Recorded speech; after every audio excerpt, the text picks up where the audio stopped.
Jen, Tammy, super excited to go a little bit deeper in the Q&A. Thanks for making the time. So I want to go into a handful of questions, but before I do that, I thought this first kind of perspective that you could share would kind of set the table a little bit for everyone watching. What's the difference between being kind and being nice? Tammy, you want to go first? Me? Okay. So I don't know if any of you here have heard the Minnesota nice. So nice can be a little more superficial, where kind is like deeply caring and, the willingness to brave the uncomfortable to help the person. So I think that would be overall my definition is kind is moving past superficial and being able to say what needs to be said. What would you add to that? Yeah, just very similar. I feel like being kind is more of an action. Being nice is just something, maybe a characteristic. Being kind is being intentional, and I'm deliberately going to be kind because I care. So when you give someone feedback, how do you make sure that the message, is clear and then inspirational for an individual versus just the opposite? I think to make sure that it's inspirational is, first of all, to know the person that you're giving the feedback to and know what inspires them. There's different levels of inspiration. I have some people that will ask me, this is a mentor question, I'm looking for your guidance here, and it's inspirational for them when I give that. There's other people that they shy away from asking the question, and it's me having to watch for that body language to see, is this clicking with them? Is this actually inspiring them to do what they need to do? Mm-hmm. Tammy, how do you make sure feedback is well received? So body language signals, paying attention in the moment. And I think the more that you practice doing it, so there's a couple people on my team that told me they would never do something. And I'm like, oh, but you will. And so working with them and seeing their confidence grow through that kind of hits the inspirational part. It isn't always going to go well, and I think you have to accept that. But it's knowing when to pivot and pause and all of those things in the moment. Yeah. So just to get in front of it a little bit, how do we know? What's one tip on when to pivot or when to pause? You got just a quick example? Yeah, I was with somebody and this, they were like this the whole time. Mm-hmm. I'm like, they are not receiving this well. And so, in that moment, I kind of went down here to help them look at my eyes just so that we could kind of get past that moment. And I just asked the question, what are you feeling right now? Are you able to hear me? Do we want to regroup? And so they were like, yeah, I need a minute. And so we set up time after that to, come back to it. So that is for sure one thing to avoid when delivering feedback, like the lack of eye contact and just being hunched over. Yes. Jen, what else would you add to the list of things to avoid? I think a lot of times if the conversation's heading, I would say, the wrong direction or the head goes down, it's asking a comfortable question. If you think of an interview setting, I'll ask sometimes, who's your best friend at work?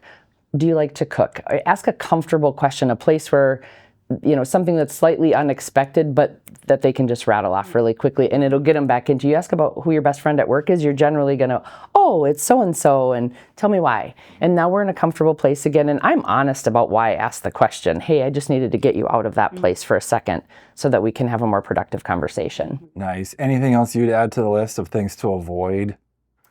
I think first thing to avoid is making sure that you don't, come in hot or whatever.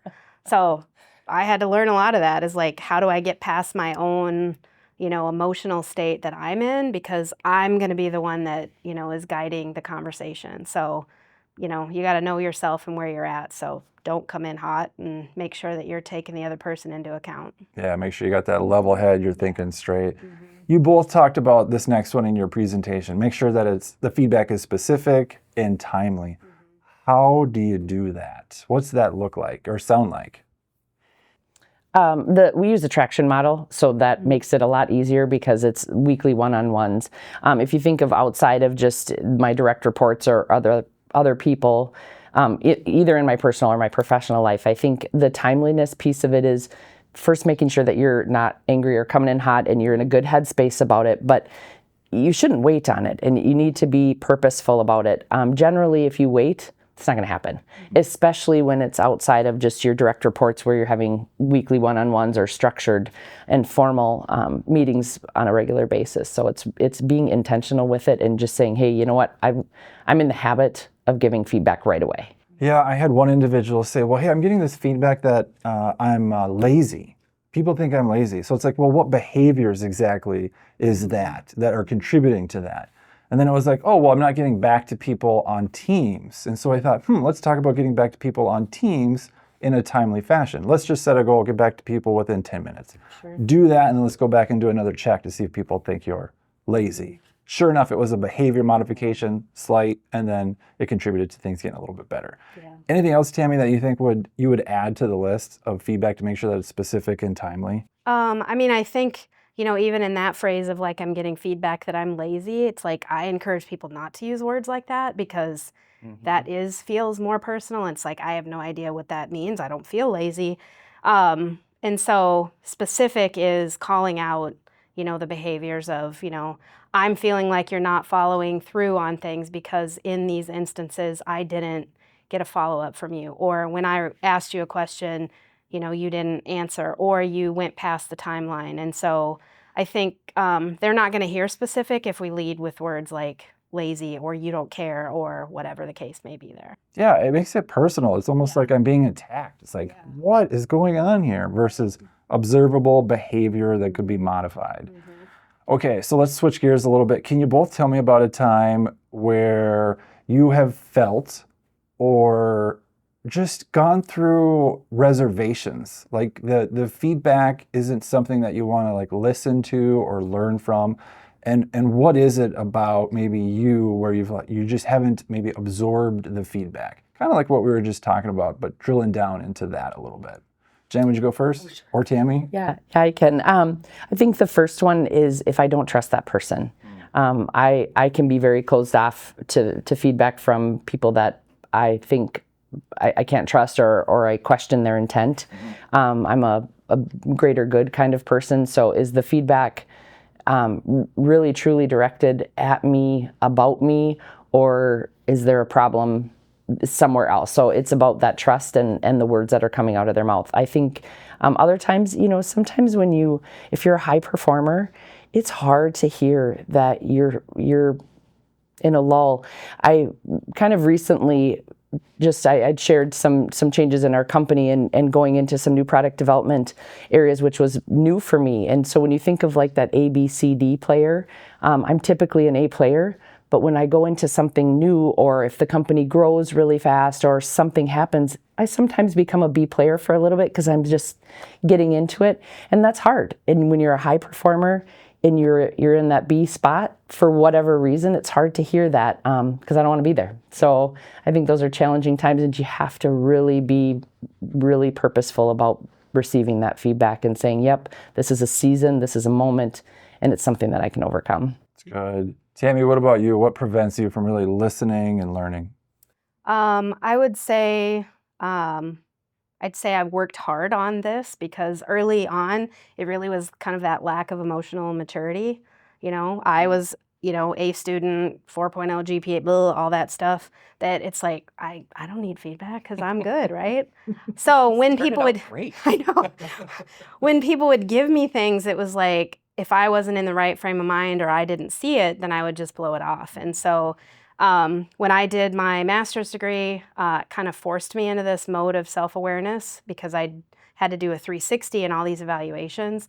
And like, that's where this, don't let my behaviors overshadow my intentions came from. And so from there, that was like a really pivotal moment of there's something here and I can blow it off and lose that opportunity, or I can figure out, that's kind of where I mentioned the PDCA model. It's like, what's my own current state here? How do I start paying attention to what I'm doing and how I'm coming across? Yeah, that's good. I think a lot of leaders have this assumption of, I've arrived. Yeah. I am the VP. I'm the general manager now. They finally have to do what I say, right? And so there's this assumption that like there's not much more to learn. What other assumptions do you think leaders have that are watching this that's preventing them from learning and growing even more? I think probably the biggest one is being okay not being right all the time. I talked a little bit about working with engineers a lot throughout my career in manufacturing, and they know things that I don't know, and I'm okay with that. I'm perfectly comfortable asking that, but I think sometimes we get into a VP role or a high-level role, and you think you have to be the smartest kid at school, and you actually don't. It's something you'd have to get comfortable surrounding yourself with people that are smarter than you, can do it better, and you're there to lead and foster that growth of them, and you grow with them, but you don't have to be the smartest person all the time. And you don't have to come across as the smartest person all the time. So Typically better not to. yes. Yeah. What else would you add to the list? Anything else? I think it's Or like assumptions?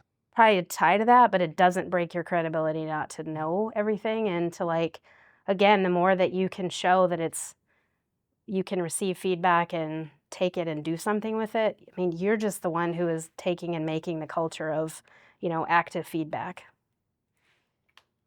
So I think you called this one out in your presentation. And if they haven't watched that, they should go back and watch that. But this whole idea of getting defensive, what do you think people could do to prevent themselves from getting defensive when receiving feedback?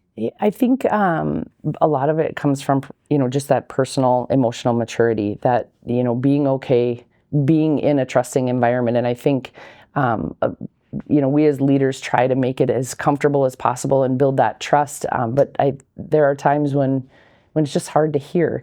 It's hard to force them to do it, but generally what I've done in the past is, do we need to take a little bit of time, and then we'll circle back to this because you're either getting emotional or upset, and hey, it's okay.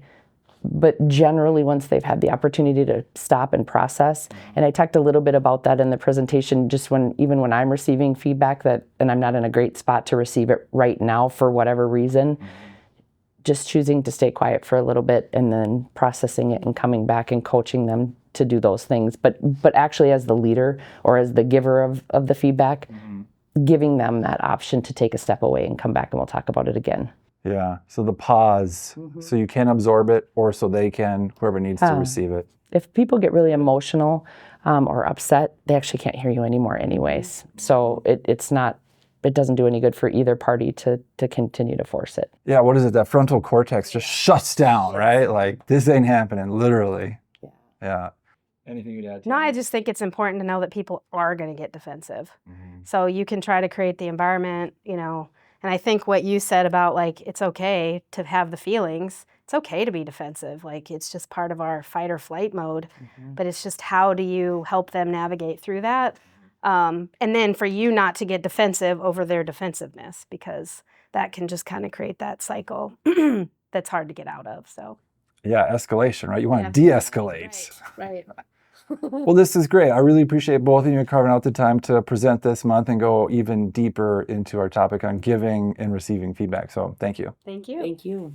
If you want to learn even more about this topic and others so that you can become an even better leader, if you are a team lead or supervisor, take a look at our supervision fundamentals, or if you're a manager or director, take a close look at our strategic leader certification.